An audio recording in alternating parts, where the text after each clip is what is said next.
broadcast. If you have not hit the subscribe button, hit the subscribe button, ring the bell. That way when we do go live, you are notified. So whether you're here live with us tonight or you're watching the replay, welcome. So tonight I want to talk to you about 5 must-do weight loss tips if you want to succeed. Look, I will be the first one to tell you weight loss is not simple. Anytime you hear somebody telling you, let me take that back. Weight loss is simple. It's not easy. So anytime you ever hear anybody telling you weight loss is easy, run the other direction. Whenever you see one of those weight loss fads or diets or programs where they try to make it seem like you can just snap your fingers and wham bam, the weight's gonna come off and stay off, run. Because weight loss is simple, but it's not easy. It takes discipline, it takes perseverance, it takes, that muscle called willpower. It takes all of those things. And so often, and even I give out a lot of weight loss tips because I used to be a weight loss failure. I used to be somebody who had tried for a decade to lose weight and failed miserably. So as somebody who has tried and failed a lot, I had heard lots of tips, and there's lots of great tips out there. But what I'm going to tell you is without the things that we're going to talk about tonight, without these 5 things, I'm going to say weight loss is nearly impossible without these things. I lost 161 pounds in 13 months. I failed for a decade. Then I succeeded, and I've maintained that weight loss for 5 years. 5 years I have maintained a size 2. Not to mention coaching, mentoring, helping loads and loads and loads of women through our virtual boot camps do the very same thing. And so these 5 things, what I will tell you is even inside of our virtual boot camps, even with the clients, not to mention my own personal weight loss journey,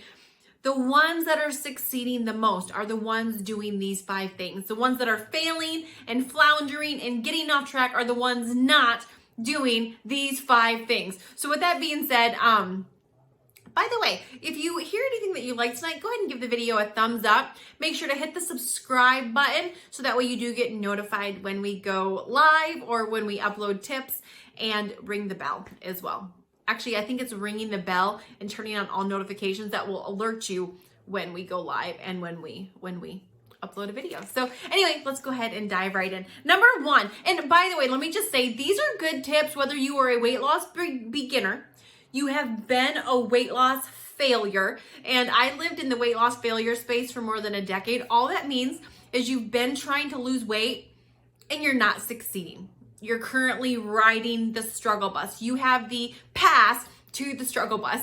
And, I was that person who definitely was on the struggle bus, definitely a weight loss failure. And even when I did lose weight, like 5, 10, 15 pounds, I would always go find it again. So if you are in the weight loss failure space and you're feeling defeated and like maybe you're just going to be big boned, or maybe you're big boned or you're stuck where you're at, there's hope. All right.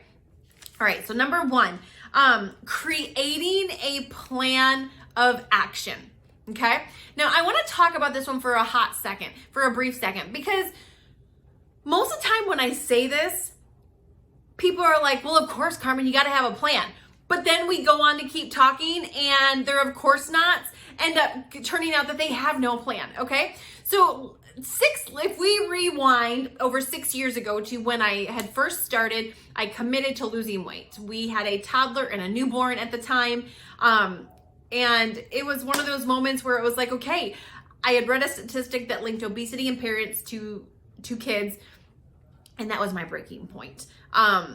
I didn't want my kids to struggle under the same burden of weight that I had been struggling under. And I said, enough is enough. Something has to change. And in that moment, I made a decision. And like all the times before, when I lived in failure land for a decade, I was like, okay, I got excited. And I thought that weight loss excitement, that decision was going to be enough for me to walk this thing out. The truth is that excitement from that decision to start a new diet or start a new program or start a new cleanse or hire a trainer and go to the gym or do at-home workouts, which is what I do. Whatever that decision is, that excitement that comes along, that motivation to make the decision is going to fade very quickly. If there is not a plan of action to follow that up, there will be no success. So what do I mean? by a plan of action. You have to plan for success versus winging it. All right. So first and foremost, what does it look like? All right. So let's dissect this a little bit. Because so again, so often people will be like, oh yeah, a plan, not even knowing how detailed that plan needs to be. Look, at nothing becomes dynamic until it becomes specific. You have to have a specific plan, and you have to have it outlined out, taking all the guesswork out of it. So even on the days when you don't wanna, you have a plan to succeed, all right? So number one, what kind of nutrition are you going to use to lose weight? What kind of nutrition are you gonna use? Are you gonna do, I know I'm gonna get this question, so let me just go ahead and answer it. I am a firm believer in balanced nutrition. I'm not a fan of keto. I'm not a fan of low carb, no carb, cutting this out. I'm not a fan of anything extreme. And here's why. In my experience, extreme things will help you lose weight. They will never help you maintain it. And it does you or me no good if you go lose weight only to gain it all back. So I'm a fan of balance. I think balance is sustainable. It's maintainable. Extreme is not. Anytime I see people losing weight extreme, 9 times out of 10, you see them the next time and they've gained everything or more back, or almost all of it back that they lost. And so I am a big fan of balance. You don't have to cut out food groups. You don't have to cut out sugar. You don't have to cut out carbs to lose weight. You just don't. Period, end of story. If you choose to go that route, that's okay. I'm not knocking that. I'm just saying in my experience, the way you lose it is the way you have to maintain it. So typically extremes, I don't recommend them for clients that I work with for long-term success. All right, short-term success, trying to drop 5 or 10 pounds really fast, sure. But you know, anyway, so what is nutrition going to look like? Are you going to count your calories? If you're going to count your calories, which by the way is how I tracked my nutrition. I used a free app called MyFitnessPal. In those 13 months where I lost 161 pounds, I counted my calories. I still ate Reese's peanut butter cups. I still ate pizza. I still ate Taco Bell. I still ate potato chips and all those things. I just used an app called MyFitnessPal and I tracked what I ate. The beauty in doing that also is that it teaches you about calories. It teaches you about nutrition. It teaches you about all those things that you maybe normally wouldn't even know about. So are you going to use an app like that? Are you going to use, some of my clients do portion control through containers. They put their foods, and I do this as well. Like when I'm trying to get really serious and focused and get ripped for a specific whatever, I will use a color-coded container system, which counts my macros for me. It takes all the guesswork out of it, according to your age, your weight, your goals, how much you want to lose, all of that takes the guesswork out of it. And so, there's portion control based on like these little container systems. Are you going to use something like Weight Watchers, which is also portion control and counting calories? Everything typically comes back to counting calories. So what form of counting calories are you going to use? All right. What are you going to eat? What is your first day? What is your starting date? What is the day you're going to start? What are you going to eat that first day? The second day, the third day, having at least 3 days planned out. When are you going to go grocery shopping for that food? When are you going to clean out the pantry and get all the junk out? All right. Are you catching what I'm throwing down here? This is how specific it has got to be. And I used to be the person that would make fun of people that would do this. And then I would get jealous later at the results that I didn't have because I was judging their commitment. See, commitment walks and talks like planning. Commitment doesn't complain about the planning to get the results. Commitment walks and talks. It walks the walk. It walks the walk. Plain and simple. That's what commitment does. Hope is great, but hope's not going to get you results. You can hope for results, but unless you take action on it, that means nothing. And so for years, I judged these people that planned their food, that meal prepped. I was like, oh, because I ate according to my feelings. You can't meal prep when you eat according to your feelings, when your feelings are your CEO and they navigate what you eat and what you don't eat. So going shopping before you start the diet is recommended. I would be that person that I'd be like, all right, I'm going to start this new thing on Monday, right? Monday, I'm going to start this new thing. Monday morning would roll around. I still had all the crap in my house. I hadn't went to the store. I had no idea what I was going to eat. And I'd be like, okay, I'll go this morning. I would get hangry. I would eat all the crap in my house and it never worked. And I complained and wondered why these other people were having results, but yet I wasn't. It's because I didn't have a plan to succeed. All right. So you have to have a plan when it comes to your food. Like inside of our virtual fit clubs, inside of our weight loss challenges, the entire first week, their breakfast, lunch, dinner, and snacks, there is a meal plan inside of our group and everything is spelled out. What do I eat for breakfast? What do I eat for lunch? What do I eat for dinner? Here's what I have for snacks. How much water am I drinking? Here's a superfood shake that I'm going to drink with all my vitamins and minerals to reduce my craving and help me keep from having loose, saggy skin and, keep my hair nice and healthy and thick and all of that. And so it's all spelled out inside of this plan from A to Z. So when they first come into a fit club, a challenge group, whatever, our girl gang, boot camp, whatever it is, everything's spelled out. The only thing they have to do is execute the plan. Here's the plan. They just have to do the plan. All right. All right. So with having a plan, are you going to incorporate fitness into that plan? Yes or no? It's really simple. Not I don't know. There's no commitment in I don't know. There's no commitment in I'll think about it. There's no commitment in we'll see how I feel. It's make a decision. Are you doing fitness or are you not? And doing fitness pretty much just has to do with what kind of results you want. Rewind 161 pounds ago when I was 288 pounds. I was not a lover of fitness. I hated burpees. I hated working out. I just did not like it. I believe God made those endorphin loving people. And people would always be like, Carmen, you'll be in such a better mood if you do a workout. I just want to punch that broad in the face. Like, back up with your endorphins, lady. Because I was not that chick. And I hated working out. I didn't like being sweaty, like, ugh. And of course I didn't like working out. I was 288 pounds. I was self-conscious. When I did a jumping jack, everything jiggled. Are you with me? That doesn't make you feel good. I was paranoid to go to the gym because I was fearful of people looking at me and judging the morbidly obese chick. And so, but I had saw before and afters. And the people that incorporated fitness had the least amount of loose skin and they were the hottest. They're the ones with the before and afters on the internet where you're like, whoa, that cannot be the same person as that photoshopped.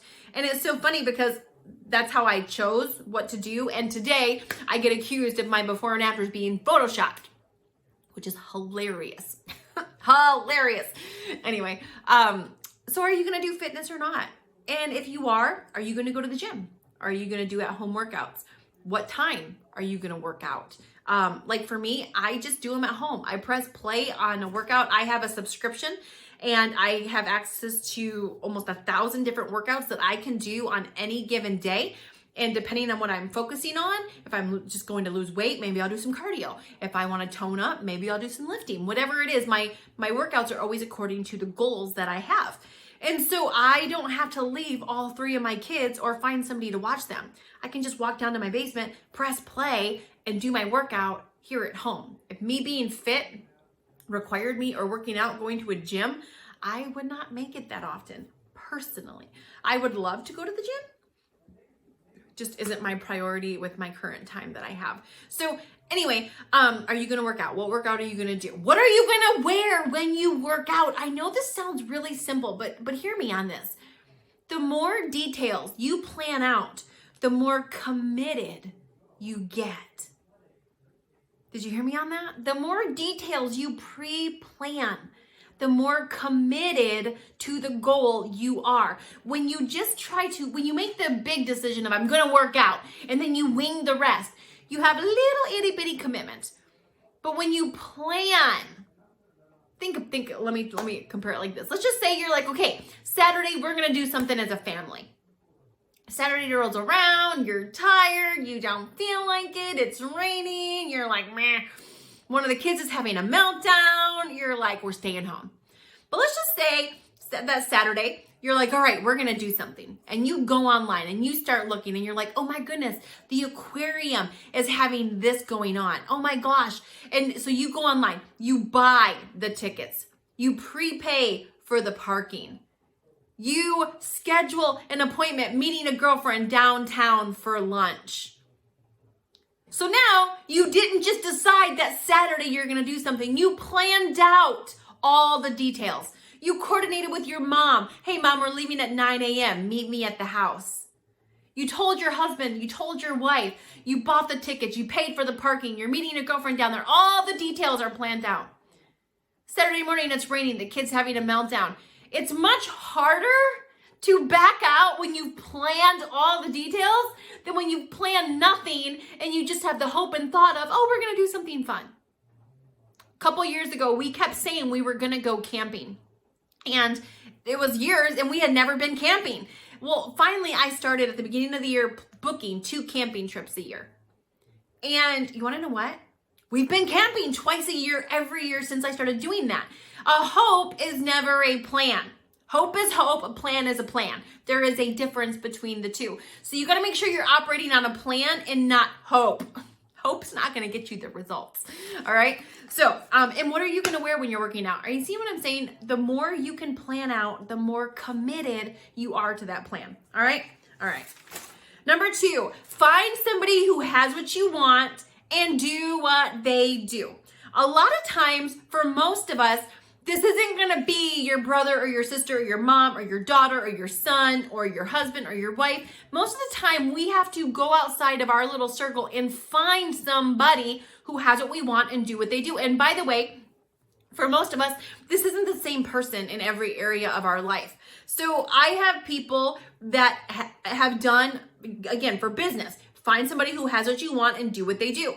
I have somebody for business, several people actually. I have people for social media. I have people for parenting. I have people for finances. I have people for fitness. The person who has what I want in fitness is not the person who has what I want in parenting. Sometimes there's some overlap because success has a trickle down effect. So you'll find people that have large areas of success in other areas often have success in other areas because it's the same principles across the board. So sometimes there can be some overlap, but my point is you have to find somebody who has what you want and start doing what they're doing. Are they willing to show you how?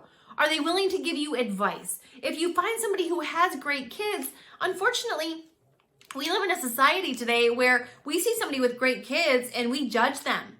We don't go ask for help. We don't go say, hey, can I buy you a cup of coffee? Your kids are amazing. Mine are still little. I would love to pick your brain and see, I would just love to find out more about what you've done as a parent. Most people, I have some people in my life that every time I'm around them, I have to ask parenting questions because they're so freaking good. Their results, and again, how do you know if someone's a good parent? Not by what they say, but look at the results. How are their kids? It doesn't matter what somebody says. If their kids are hellions, no, I'm not listening to you. Somebody can spout off all this marriage advice, but if their marriage is a mess, no, I'm so sorry, I'm not going to listen to you. So always watch what they do, not what they say. Make sure what they say lines up with their results. Obviously, if someone's out there giving you tons of weight loss advice and they have not themselves lost any weight, you can do it with them, but they should not be the person you're plugging into every single day. Does that make sense? So it has to be somebody who has what you want. And it doesn't mean the person has to be perfect, right? Even the people that I listen to for parenting advice still make mistakes. Some of the fitness and weight loss people that I listen to have gained weight back and then they had to figure out, okay, crap, why did I gain that back? Let me figure this out. But they're constantly working towards their goals. They're not just happy settling for less. Does that make sense? All right, cool beans. And part of finding somebody who has what you want and doing what they do and listening to their podcast, watching the YouTube videos, feasting on it, listening to it, having it playing at some point. And today, cell phones make it easy. Like right now, I'm betting most of you are watching this video from your phone. Some of you might be on a computer, but most of you are probably clicking play on your phone. You can play it in the car, you can play it in the shower, you can play it while you're cooking. There's so many different options to listen. But you, in order to succeed, you have to reprogram your mind. Obviously, this is what controls your mind, controls everything else. It controls your mouth. It controls what you put in your mouth with your hands. It controls how hungry you are, how hungry you're not. It controls motivation. It controls all those things. And so you have to reprogram this. And the only way to reprogram it is by putting new stuff in here. So that's also part of finding somebody. Like when you find somebody who has what you want, don't listen to them and think that you're going to think the same. Like, so I can remember the very first time I started asking parenting questions before I even had kids to some people who had good kids, thinking, okay, like they would start saying stuff like, let me put it to you this way. If somebody has an amazing marriage and you currently don't, and you start hearing them talk about marriage and you're like, well, I don't really agree with that. I don't really agree with that. I don't know about that. Like if they have a great marriage and you have a crappy marriage, of course you disagree about things. If you agreed on everything, you'd have a good marriage too. Does that make sense? And so when somebody has something that you don't have, there's going to be some points that you don't agree on. That's why they have it and you don't. And so anytime I find an expert, I always find there's things they think differently than the way I think. But if I want to have their results, I need to maybe adopt some of their thinking, because maybe some of my thinking is stinking thinking and it's led me to where I'm at. So find somebody who has what you want and do what they do. Plug into them, see what they have to say. The more you can start thinking like those people that have succeeded in that area, the more success you're going to start also having in that area. Number 3, be patient. Be patient, you hard-headed ones. I should have a mirror in front of me. I used to be. I'm a recovering impatient person. Like I would start trying to lose weight and I would the whole first day, I'd be like, yes, I ate so good. I would get on the scale. And when it didn't go down by 5 pounds, I was like, oh man, you hear the saying, Rome wasn't built in a day, and you know that, right? But I kind of expected, I was so impatient when I wanted to lose weight. Like I wanted to lose weight so fast and it never seemed fast enough. Even though I lost my first 100 pounds in 202 days, I lost 161 pounds in 13 months, which is pretty dang fast when I look back at it. But when it was me losing it, it felt so slow, so slow. But impatience doesn't get you anywhere. When you're impatient, it causes frustration. When you feel like things aren't going fast enough, that causes frustration. Frustration leads to one place: quitting. Frustration never leads to staying the course. Frustration never leads to more motivation. Frustration never leads to the goal. Frustration always, always, always leads to freaking dang it, more frustration, and then quitting. So frustration in your life doesn't serve you. Anything that leads to it doesn't serve you. Impatience always leads to frustration. And so you need to take the emotions out of it. And for most of us, I know that is hard because we have gotten overweight by being emotional about it, emotional about the scale, emotional about what we eat. But you just have to do the right things over and over and over again and vow to not quitting. And if you can be patient, know that it's going to take time. Know that it's going to take time and be okay with that. You didn't gain the weight overnight. You're not going to lose it overnight. But I promise you, it only seems like it's going slow while you're losing it. I look back now and I'm like, oh my goodness. Has it been 5 years since I was 288 pounds? Actually, it's been 5 years since I landed at a size 2. I've been in a size 2 for 5 years. It seems like just yesterday that I was putting on my Spanx underneath everything. And so it's going to happen quicker than you think. Like when you get done with it, you're going to look back and go, man, that was fast. But when you're in it, when you're in the weight loss, it's going to feel like a struggle. It's going to feel like it's taking forever. Just know that it's not. And being impatient doesn't make it move any faster. So be patient. Remind yourself, patience. Even today, sometimes when I'm going after a certain goal or whatever, like I'll have to remind myself, Carmen, patience, woman. Like I will sometimes look in the mirror and be like, patience. I call myself woman a lot. Anyway, number 4, stop diet hopping. Stop hopping around. Look, like you can't have success if you're not willing to commit to something. And so when I recommitted 6 years ago, I wasn't looking for the best thing. I wasn't looking for, because prior to that, I was looking for the best diet, the thing that was for me. You know, when I found the diet that was for me, then I would succeed. No, there's no such thing as something being like, no one is going to make a diet just for you. Newsflash, all of it works. All of it works if you work it. So the way I recommend finding something, again, find somebody who has what you want and do what they do. If you have found somebody who's lost weight and maintained it, go see what they've done. And don't judge what they've done if they have the results you want. You have to put your opinions on the shelf sometimes. And maybe say, you know, maybe I don't know what I think I know. My results would show that I know nothing. And this is where I had to get to 6 years ago in weight loss. My 288 morbidly obese pound body would show that I knew nothing, and that maybe I needed to stop having so many opinions about health and weight loss because I was morbidly obese. Didn't mean I was stupid. It just means maybe I didn't know as much as I thought I knew about that area. All right. And so, yeah, look, nothing in weight loss is easy. It's going to be hard. No matter what way you pick, something always has to suck, period. Embrace the suck. Embrace the fact that it's going to be hard, but know that it's going to be worth it. Know that in the end, it is going to be worth it. And when you're constantly jumping around, it kills your momentum. Like insane results come through gaining momentum. Stopping and starting and quitting and starting again is the killer of momentum. It's the killer of momentum. And so you want momentum going in your favor, not going against you. All right. And last thing I want to say on this, freaking put blinders on when it comes to social media, because not everybody, a lot of people are selling something and it's not always what you want to buy.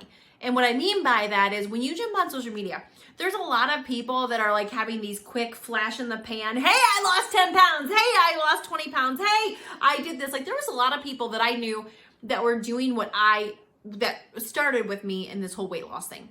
And then they jumped over to this and they jumped over to that and they went and did this and they went and did that and they would post on social media, oh my gosh, I lost 10 pounds. And if I would have jumped, almost all of them today are still overweight. Almost all of them today, none of them today are where I'm at. None of them are at a size 2. None of them today are fitter at almost 40 than they were at 20. None of them are healthier at almost 40 than they were at 20. And if I would have followed them on their hopping bunny trail, on their shiny object syndrome, I wouldn't be here either. I got their results because I stayed the course. I stopped jumping around. I stopped looking for the better thing, and I just stayed where I was. All right. Number 5, and the final one, and I'm gonna tell you, I did not listen to this one. And there's only a couple weight loss regrets I have, and this is one of them. Take pictures. Take pictures. Remember we talked about not being frustrated? Taking pictures helps keep you out of frustration zone because you're going to see yourself every single day. And you're going to see yourself going down. It's the same thing. I gained weight. I gained over 100 pounds slowly. I didn't all of a sudden go to bed one night and wake up, bam, with 100 extra pounds on me. That would have been a little bit shocking. I did not realize how much weight I had gained because I didn't own a scale. I was like, the best way to be in denial about how big you are is don't get on the scale. I did that 100%. Didn't even own one. When I got married, my husband was always at a scale and I put it up. Like I'd be like, oh, you can get it out if you want to weigh yourself, but why are we going to leave this sucker out? Like I'm not stepping on that thing. The scale was like my enemy. We've since mended fences and we're good friends now. Anyway, but Take pictures. So my point is, you didn't all of a sudden gain 100 pounds overnight. So you didn't notice how big, like I didn't notice how big I was getting because it was slowly, a little bit here and there. Same thing with weight loss. You're going to see yourself every half pound, every pound. So you're not going to notice the big differences. But when you start taking pictures and you're documenting them, and I don't care if you're from the mindset of, Carmen, I don't want to take pictures. No one's going to see them. I would never need them. I don't need those things. Meh. The root of it is shame. Because that was the root of mine. At the beginning of my weight loss journey, my husband tried to tell me, babe, take some pictures. You want me to take some pictures for you? I was like, nope, don't need them. Got it covered. Psht. Shut them right down. But the root of me not taking pictures was because I was ashamed of where I had gotten. I didn't want him to see those pictures. I didn't want to see those pictures. I didn't want anybody to see them. I didn't want to document it. But now I regret it. I wished I would have. You don't know where the future leads. And look, my before and afters ended up being worth more than $100,000. I had got awarded over $100,000 for the company to be able to use my before and after pictures in their marketing and advertising and all of that, because it was such a drastic change. When I first started, I never knew. And I can remember submitting these photos, like trying to scrounge together like before and afters, trying to ask everybody I knew, hey, do you have any pictures of me looking really fluffy? Of course, when you're 288 pounds, morbidly obese, every picture looks really freaking fluffy. But my point is, like those pictures, even looking back now, when I finally lost all the weight and I got down to a size 2, I didn't see myself as being this super, like the way we see ourselves and the way we see ourselves in the mirror and the way we see ourselves in a picture are two different things. And so pictures will encourage you along the way. Pictures will show you the progress when you're looking in the mirror and your eye gate can't see it. And so anyway, look, you never know where this thing's gonna go. My before and after pictures have been in front of the producers at the show The Doctors. They have been in front of the producers of the magazine, People magazine. They have been in front of some of the biggest celebrity trainers on the planet. Like my before and after pictures, the eyes that have seen them is sometimes like, wow, like that's crazy. And when I started this, I never thought that those before and after pictures would have been in front of some of the eyeballs that they've been in front of. So you never know where those pictures might end up or who might see them or who they might inspire. Whose life they might change because you had the courage to snap a photo and keep it secret for a little while. And at the very least, if nobody ever sees them and you never do nothing with them, at least you'll be able to look back and it'll be able to inspire you to keep going. It's possible for you to inspire yourself, you know. So anyway, if you like anything you've heard today, give the video a thumbs up. Make sure you hit the subscribe button, ring the bell. That way you don't miss any of our weight loss and fitness tips here on the channel. Let me know down in the bottom, which of these 5 would be, and I'm always curious about this because, you know, sometimes when we talk about this, people are always like, oh my gosh, that one would be the hardest for me. Which one would be the hardest for you to do? And which one would be the easiest for you to do? So anyway, thank you so much for watching. We will see you on the next one.